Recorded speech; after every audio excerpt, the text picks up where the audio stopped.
What do you see? I'll be absolutely honest with you. I thought about this. I see an old bloke who cannot believe his luck that he's still getting away with it. I cannot believe that I'm still doing it. But you are absolutely fantastic at what you do. Do you still have that imposter syndrome or something? Yeah, I still think, they're going to find out soon. It's weird, Yeah, they're going to find out. I'm going to walk into a club and they're going to go, oh no, I don't think so. Yeah, I look at it, I just think I'm so lucky that I'm still doing a job that, it's not a job, is it? We do it because we love it, I think.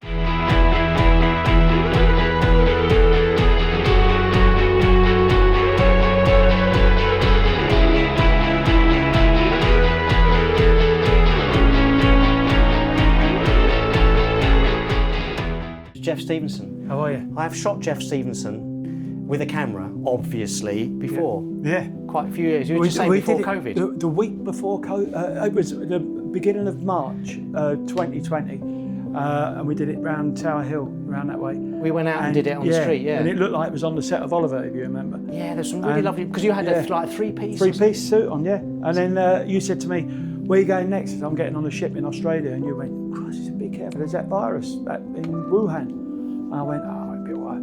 I was on that ship for 6 weeks. Yeah. 6 weeks. The Arcadia, couldn't get off it. But that's what, that happened with a lot of the ships, didn't it? Yeah, a few of them, yeah. Yeah. Yeah, it was a really weird time. And it was funny because there was a load of tribute acts who were really nice, but obviously once you've done the tribute, that's it. And I was on with this old comic, I say he's old, he's older than me, he's 80 now. Guy called David Copperfield, not the magician, the impressionist. I thought, who did Packing Them In? Not Packing Them In. Three of a Kind. Three of a Kind. So he did I used to play Castle Gas, because really? he's a good guitarist. Yeah, he's brilliant. Well, he's brilliant, everything.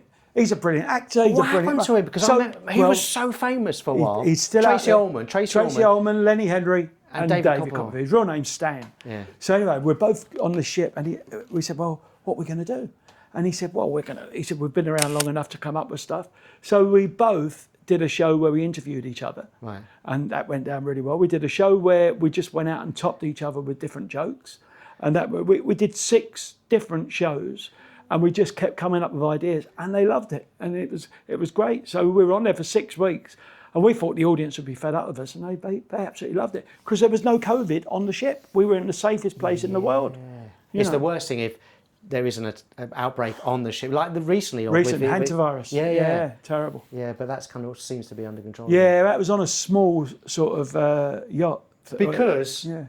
He is the man of, I said boats, but he doesn't like the word boats. It's ships. Ships. A ship carries a boat. A ship can carry a boat. And a helicopter. A helicopter? Yeah. But you're the global gangster. The global gangster. And you kind of live on the ships, really. I mean, so 6 weeks is a long time, but how long are you normally on a ship? Normally now I've cut it back to about 30 weeks a year. So, but each time you go on a ship, it will be like a week. Yeah, sometimes I'll go on and do 3 or 4 ships. We call it transshipping. Transshipping. So you go from on one ship, and in the winter I'll do maybe Asia or Tahiti or wherever. But you just go back on the transshipping. There must be a joke about it. Used to be an aeroplane. Now it's a We've got to be very careful with all that. So Jeff Stevenson, or shall I call you, what was the other name? Harvey Oliver. Harvey Oliver. Yeah, that was a story. Well, when did you? But okay, let's go back. I've retired. In 1999, I was doing the warm-ups for Ready Steady Cook. Yeah. Right? And I got to the point one day, and this is all. Listen, I loved doing the warm-ups, being a warm-up. I was a warm-up man for many, many years. And I remember one day the floor manager said to me, "We've got a problem with the main course. Can you go on and do another 10 minutes?" I thought, I'm warming up food now. This is not good. That's funny. I need to be excited again. Right. Because I was going in, we were doing 2-3 shows a day, whatever it was. I just thought, there's got to be something else for me. All my mates were doing other stuff.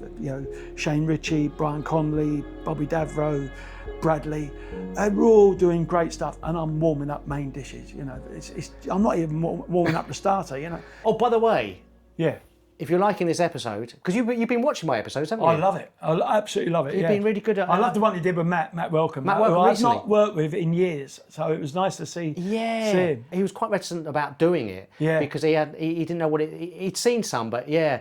If you're liking this episode, press the like button and subscribe. Yeah, please do. Because talking about Matt Welcome, we had this big dialogue about why people watch stuff and don't like or subscribe it. Yeah. It just goes. And you just think, well, everything I watch on YouTube, if I like it, I subscribe. I want to see the next episode. Yeah, same here. But it's very hard. I used to read a magazine called Time Out, which we all used to. Yeah. Malcolm Hay. Malcolm Hay, the comedy section. Yeah. So I was reading this comedy section. I saw that there was a guy called Michael Knighton who was doing a comedy course for the comedy clubs at the Cosmic Comedy Club. Cosmic Comedy Club Hammersmith, in Hammersmith. Yeah. So it said, ring this number. So I rang the number, and this Michael Knighton guy, very nice guy, answered. I said, you won't know me. I said, I'm an old comic. I said, but I fancy doing your course. He said, right. He said, why? I said, well, because I'd love to do the comedy clubs. I'd love to do Jongleurs and the Comedy Store and all these clubs. I said, but I'm an old comic. And he said, do you write your own material? I said, well, funny enough, I do write quite a bit, but I've also got lots of old jokes. I am pretty mainstream. He went, you could be a great asset to this course. I said, what do you mean? He said, if you can come in and help the students on how to perform it, and I'll help you on how to write. And wow. I said, great. He said, right, Wednesday night or whenever it was, he said, we're all meeting up for the first, I think it was a 10-week course. So Wednesday night I went in there and there was a few of us. There was a lady who's still going, Pam Ford. All right. Yeah, Pam was there. There was a guy. I've taken her photos, I think. Oh, Pam she's Ford, lovely, a couple of times. lovely Pam. I think she ran a pub at the time. Yes, she was into pubs. And there was another guy who's got his own show and on radio, Mark Dolan. And he was very funny, I have to say, very funny. And there was myself, and then there was another guy called Dave, who was the barman at the Cosmic, and he also wanted to do stand-up. So we all did it anyway. 3 weeks into the course, you have to go off, write 6 minutes, come back in the next week and do it in front of each other in this empty, dark comedy club. So Dave, who was the barman, said, why don't you come tomorrow night and do the open mic? I said, well, he said, but come and just do your material that you've written. Right. Just do it. He said, because you know you can do it. Yeah. I said, yeah, brilliant. Okay, I'll do it. So the next day, I turn up and there's an audience in there, and I look up and there's a blackboard and they're putting the names up. I said, Dave, what's going on? He said, oh, we're putting the names up. He said, because you win 20 quid if you win it. I said, you never said it was a competition. He went, what are you worried about? I said, no. I said, don't put my name up there. I said, because I am an old mainstream comic. I said, and if anybody wants to take the mickey now or take the piss, they will. So I don't put Jeff Stevenson up. He said, well, what name can I put up? And I just went, well, my wife was pregnant at the time. I said, if we're going to have a son, we're going to call him Harvey. I said, and my nephew is called Oliver. I said, Harvey Oliver. Put Good name. So he went, right, Harvey Oliver. And I thought, this is great. I haven't got to hide anything. So I went out, he introduced me, Harvey Oliver. I went on, I did 5 minutes, ranting and raving, sticking F-bombs in, and I got big laughs. I loved it, absolutely loved it. And basically it was just a rant. So anyway, I come off, I go to the bar, and I thought, this is brilliant. I've ordered a beer or a glass of wine, whatever it was. And anyway, all of a sudden this bloke went, hey mate, you've won. I went, what? He said, you've won.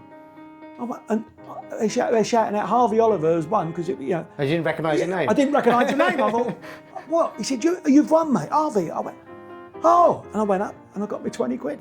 Right. And ever since then, not ever since then, so then I started using the name Harvey Oliver. I was doing all the open mics and did the course and all that stuff.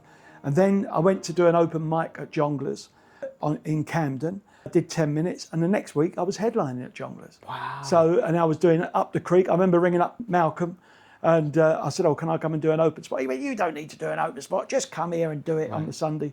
And I went in, it was brilliant. The only place I could never get into was the store. I was going to say. I tried so hard. I did get in eventually, and I did a Thursday, and then Don said, nah, you're too old-fashioned. I said, that's all right then. Oh, you took it on the chin. There was no way of convincing him. Yeah. I mean, Don's a funny one, because I remember going to Dave Fulton's wedding, and we got a bit drunk, and Don came up to me and said, why aren't you playing the Comedy Store? I said, well, you never booked me. because he doesn't like prop acts and visual stuff. So he goes, yeah, I'll put you there. So I came to the Thursday night, and he came up to say, I don't know if I'll put this on here. It doesn't matter.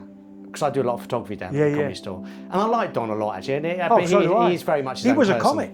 Was he? He was a nightclub comic. Well, he was mates with Des O'Connor. Oh, wow. Yeah, I like him. I respect him. Yeah, he doesn't. I don't think it comes two ways. I don't think he respects what I do. But he did this thing where he started saying what I couldn't do. He said, don't do the Elvis routine where I drop my pants to show my arse. But it's a fake arse. And he said, and so I didn't do that. And I used to do a fart routine where you used to proud manly fart. And it was all timed. Yeah, I remember. And it was really fun. I mean, it's very funny, puerile, but I did love doing it. And I came off. I did fine. Yeah. And I came off stage. He goes, no, it was.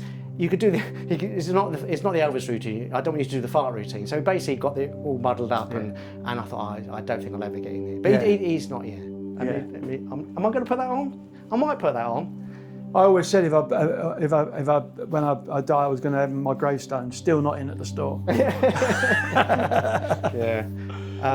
Funny enough, I did the store in Los Angeles.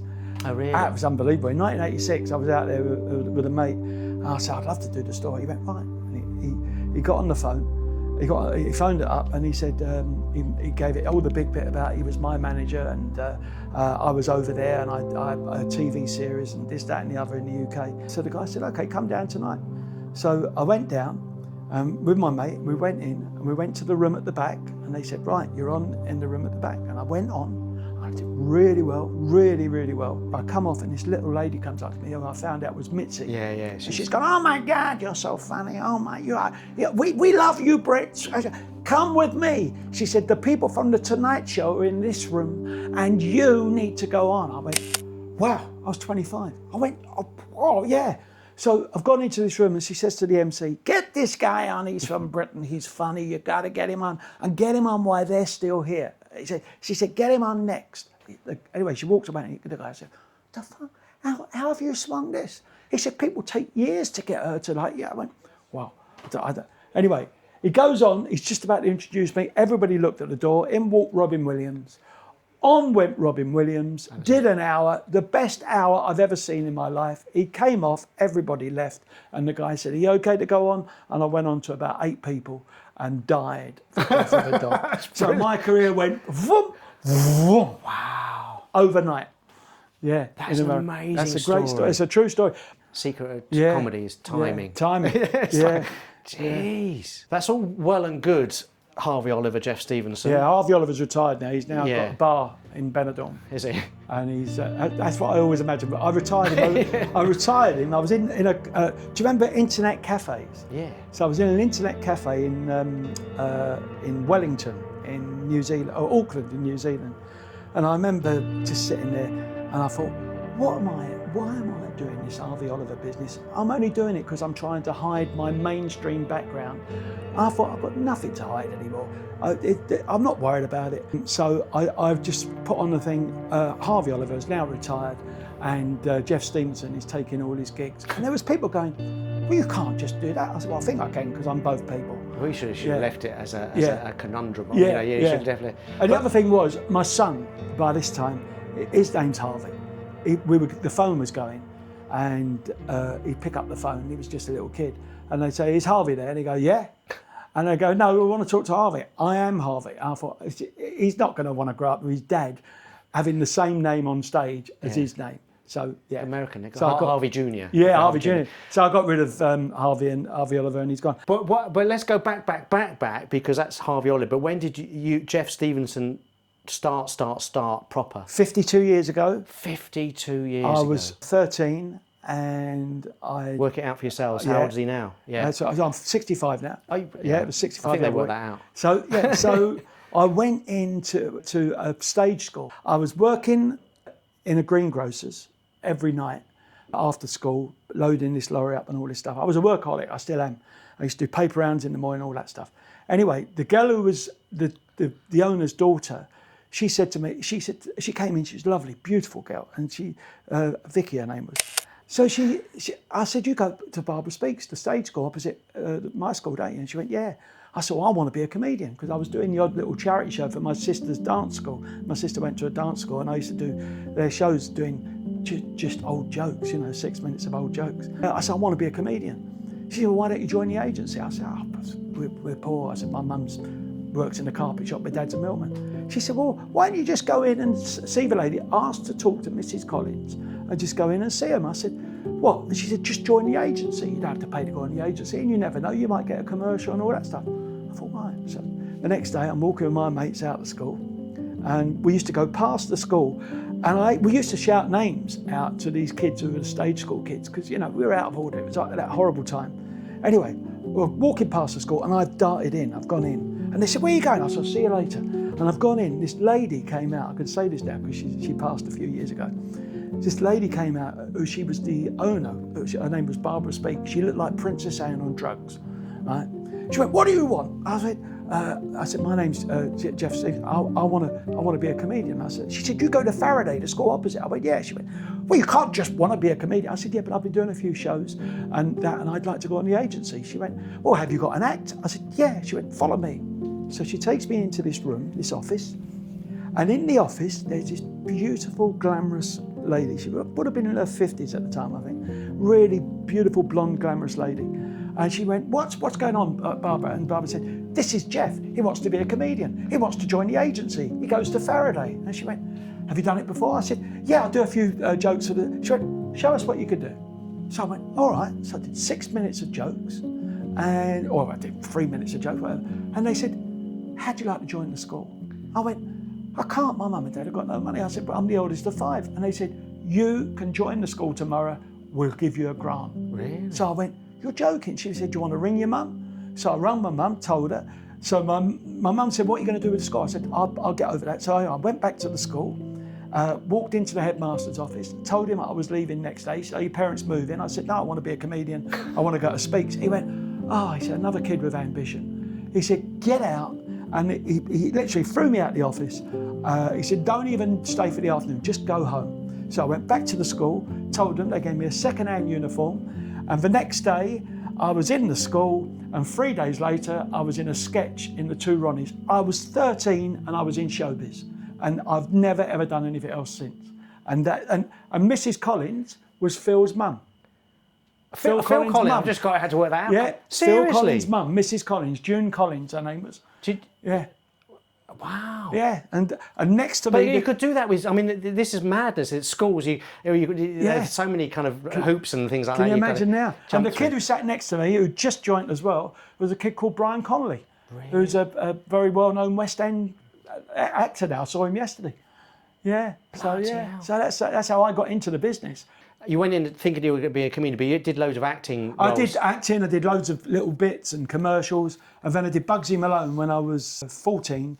I played the part of Louis in the film, which we filmed in England. Yeah. And then that came out the following year when I was 15, and that did really well. But then I went and worked on a holiday camp as a greencoat, a Warner's holiday camp down in Hayden Island. Did the acting kind of fall by the wayside a bit, or you still? Well, the acting fell by the wayside because there wasn't any work. I did do a little bit. I did one when I was 16, a comedy sitcom with Flora Hurd called Mrs. B and the Boys.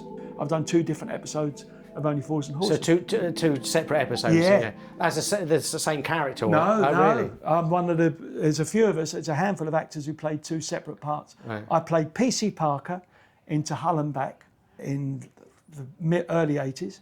And that was a Christmas Day film, and Slater was Jim Broadbent. Yeah. And then, brilliant. Yeah. And then a few years later, John and Gareth Gwenlon and Tony Dow, they said to me, I was doing the warm-ups, and they said, come to the bar afterwards. In those days, everything was, all the business was in the bar. Yeah. Come to the bar, come to the club, we want to talk to you. I said, am I in trouble? No.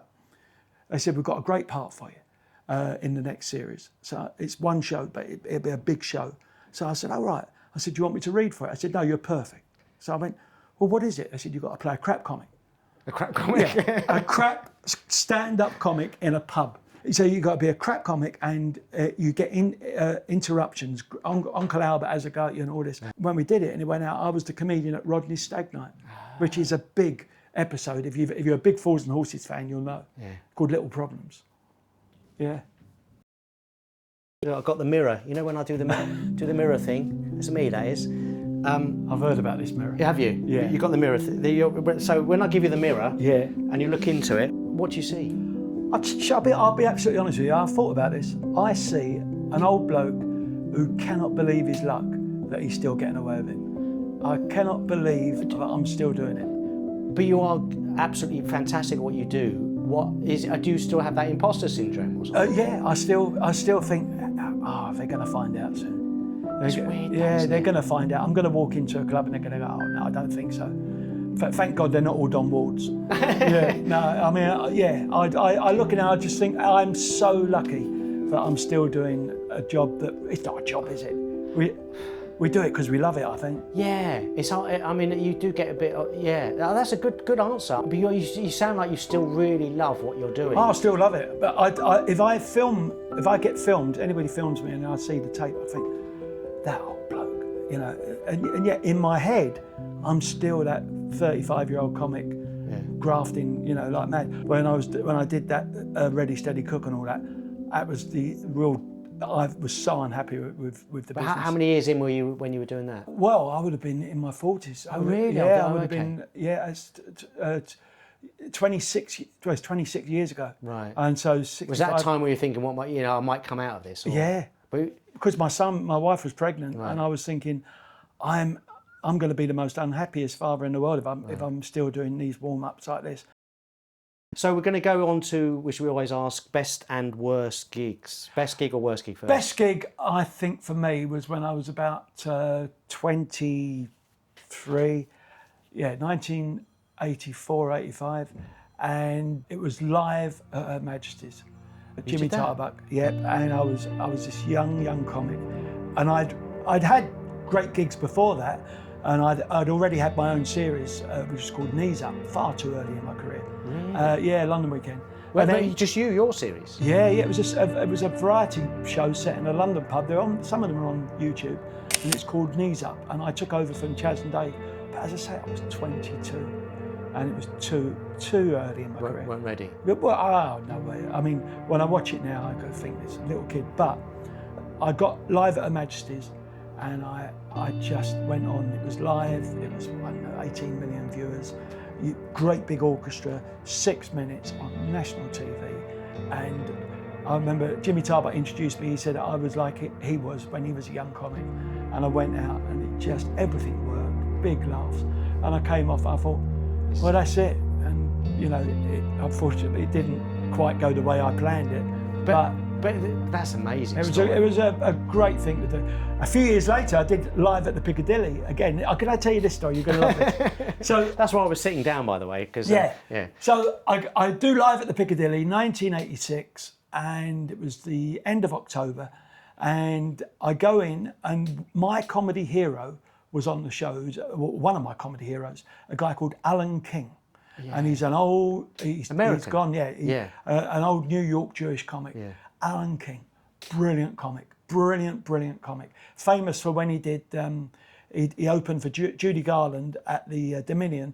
And and he went on, and the audience just looked at him, and his opening line was, "I'm not so crazy about you guys either." Classic. Which is great. Yeah. So I turn up. And we're all there doing the rehearsal, you know, and all that stuff for the live show that night.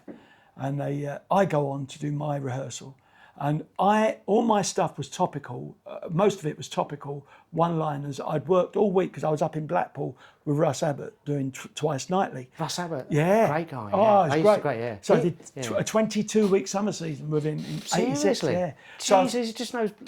Twice a night. For me, growing up with these people, Russ, I was a big fan of Russ Abbott. So I finished the set. He was a great guy, and he still is. Lives in Barbados. But keep that thought. But he's an interesting guy, Russ Abbott, because he's one of those guys who just retired. Yeah, he did. Yeah, he said that's it. Well, Russ was very clever. I mean, what he did, he just said that's it. And I think he did. Last thing he did was Last of the Summer Wine. Really? Yeah, he played a character in that. He just plays golf and. Yeah, he plays golf. Lives in Barbados and Portugal. I don't know where he is right now, but I think it's Barbados. And I mean, he got out. But they never repeat the Russ Abbott Madhouse, and I don't know what. Probably I don't know if it was non-PC.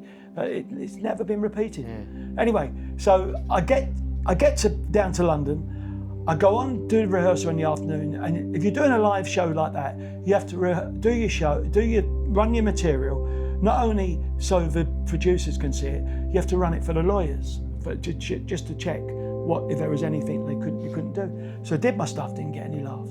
I come off. I thought, I'm in trouble here. So Alan King comes up to me, he says, Jeff, he said, come in here. He went, that stuff will work. He said, don't be put off. You will get laughs with that stuff. He said, let me tell you a story. He said, Jeff, he said, I used to work, he said, in New York. He said, and I used to do shows, the Ed Sullivan Show. He said, and if I was doing the Ed Sullivan Show when I was a young comic and I did the rehearsal and all the guys laughed, he said, I thought this could be a problem. He said, because they were laughing at the industry stuff. He said, no, I did it and didn't get any laughs. I thought, yeah, we're going to be all right tonight. He said, so stick with that stuff. So Alan goes on, does his rehearsal, the camera crews and everybody roaring with laughter. He comes off, takes a puff on his cigar. He said, Jeff, we're in the shit. That is brilliant. Yeah. And he went on that night, he had to change all his stuff because he knew that stuff. He changed his stuff? He changed his stuff. Seriously? Yeah. That's brilliant. So, and did you do well on that? I did great, stormed it. Absolutely stormed it. It was great, yeah. Well, that's a good bit of advice as well. Best gig, worst gig, worst gig. Worst gig. Worst gig. It's a horror story. Horror story. I was doing panto in Southend with Mike Reid. That's where my parents are from, Southend-on-Sea. Southend-on-Sea, right. Yeah. Mike Reid, it was his first and only panto and he hated it with a vengeance. He said, what the fuck am I doing here? Yeah. Before I get to the worst gig, this is a great story. So I you know what panto's like because you're into it now. Yeah. I stopped 20 years ago. So I'm back in Rickmansworth, by the way. Rickmansworth. Peter Pan. Yeah, go and see him at the Watersmeet. Watersmeet, very good. Watersmeet, yeah, lovely. I'll come and see you this year. Anyway, so I go on. You know, it's like now it's all radio mics, and then in those days. The radio mics, it was hit and miss with the radio. Yeah, it's round your head now. Yeah. In those days, it was a clip on. Right. So I go on, and I'm like, "Hey kids," I'm buttons, and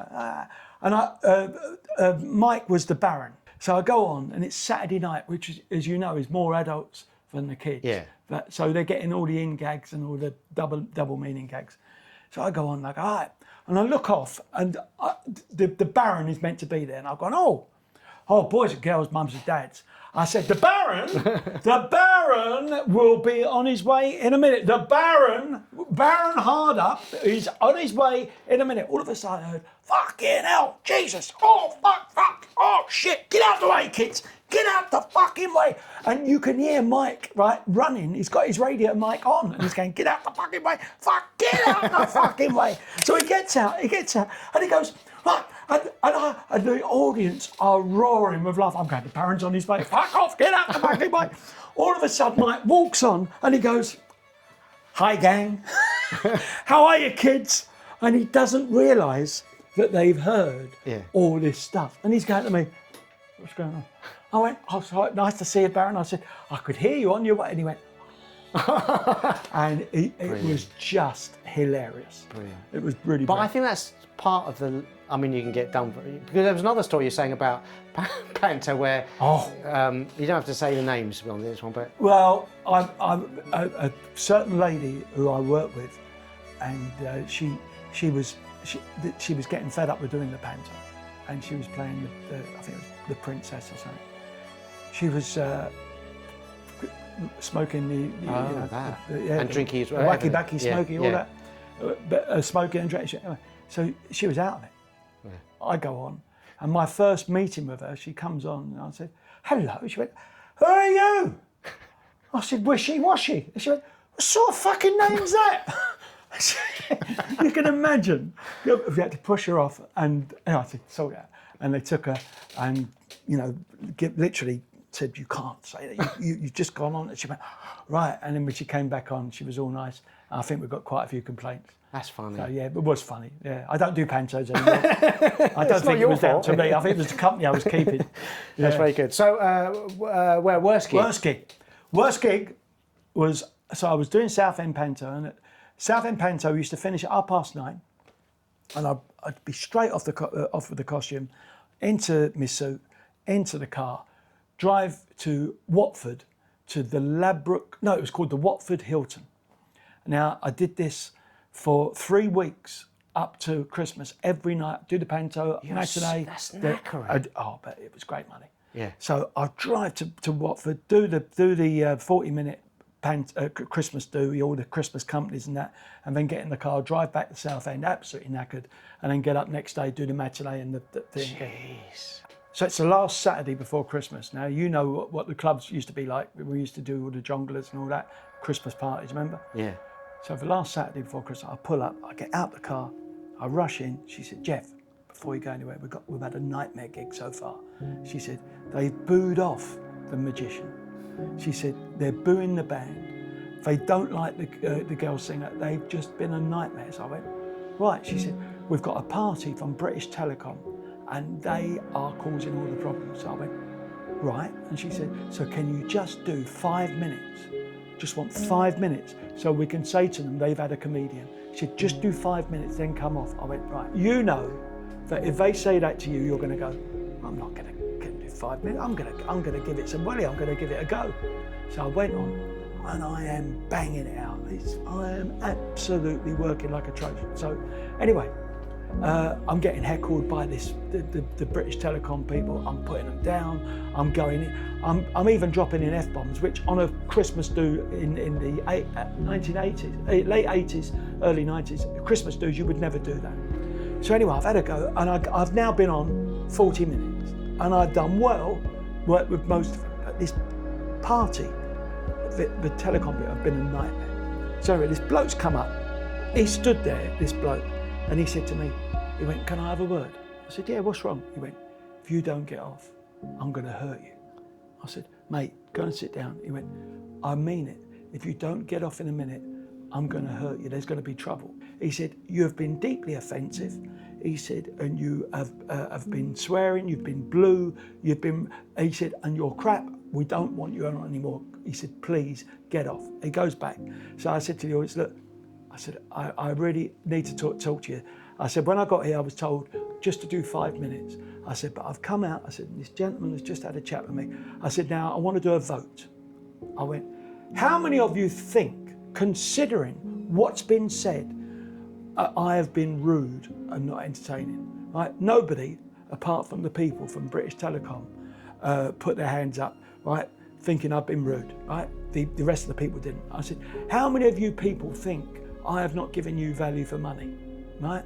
Just the people from British Telecom put their hands up. I went, right, now this is the clincher. How many of you get a good service from a company called British Telecom? Nobody put their hands up. I said, well, they're the bastards that are trying to ruin your night. And this bloke has now run at me, right? And and I don't know if you know, we were talking about this earlier. In that sort of situation, everything goes into slow motion. So I'm thinking, what do I do? And I could see him coming at me. He's got a bottle in his hand. He's gone like that. Well, I've got the mic and I've thrown the mic and it's hit him. Oh, seriously? Right? I've looked round, the band are packing their gear away, getting stuff off straight away. People are now fighting. There's people defending me. British Telecom, there's now a brawl, right? I've run to the dressing room, right, which is behind the reception. I've gone to the reception. I've gone into the room and the manager has said, I said 5 minutes. 5 minutes. No, you had to go on and do the full spot, didn't you? You had to do it. So the police turn up. So the copper comes in, he said, right, where is he? Where's my suspect? So I went, he said, right, to talk to me about what happened. I said, right. I said, I went on. I said, and they were all having a go at me, all the people from Telecom. He said, and what did you say? I said, well, this bloke had a go at me. He told me to F off, get the fuck off. I said, what did you say? I said, well, I turned around and said, oh, look, this is what happens when cousins marry. And he went, yeah, he said, that's not bad, that's all right. He said, what happened then? I said, well, this other bloke had a go at me and he was from British Telecom. He said, what did you say to him? I said, last time I saw a mouth like that, Lester Piggott was on the back of it. So the copper's now giving me a critique, right? So I said, so what's going to happen? He said, well, I'll tell you what's going to happen.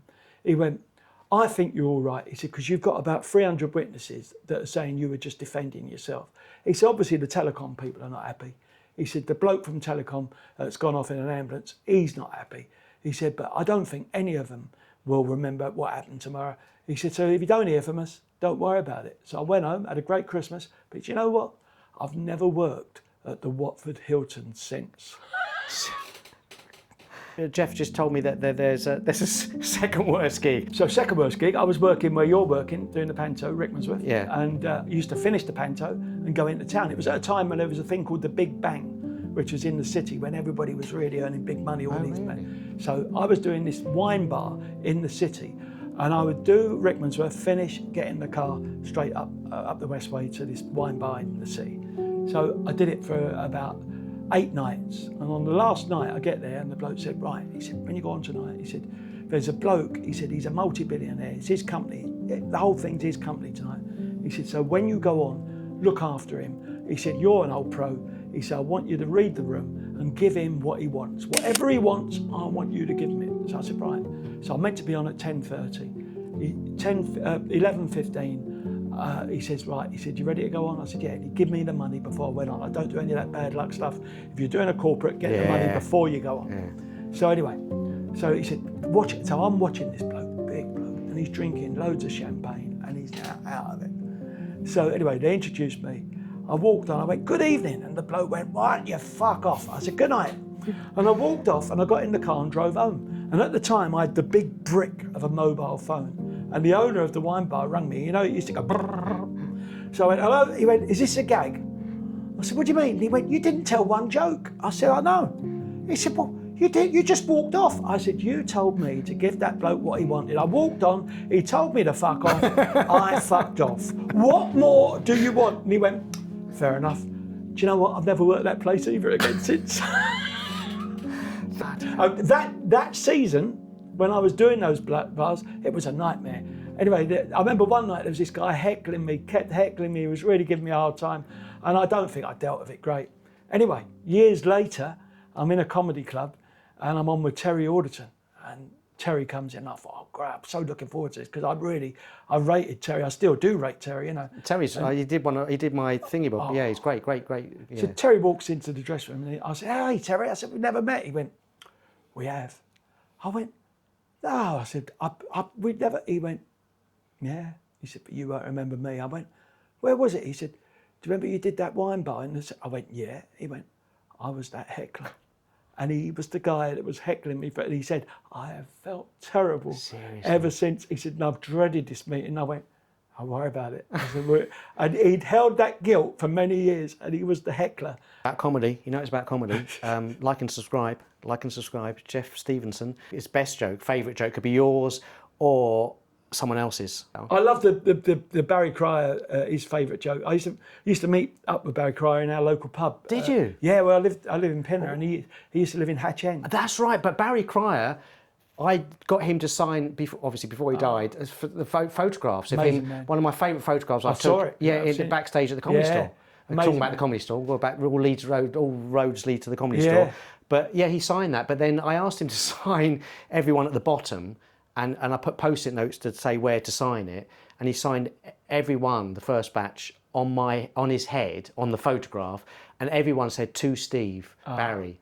But so Barry Cryer. You used to meet him in the local Weatherspoons, would you believe? It's quite a posh Weatherspoons where we live. And so he told me that his favourite joke, and his son's mentioned this joke on his podcasting, so on the book rather. So, and I tell it in my act, and I dedicate it to Barry when I'm on the ships.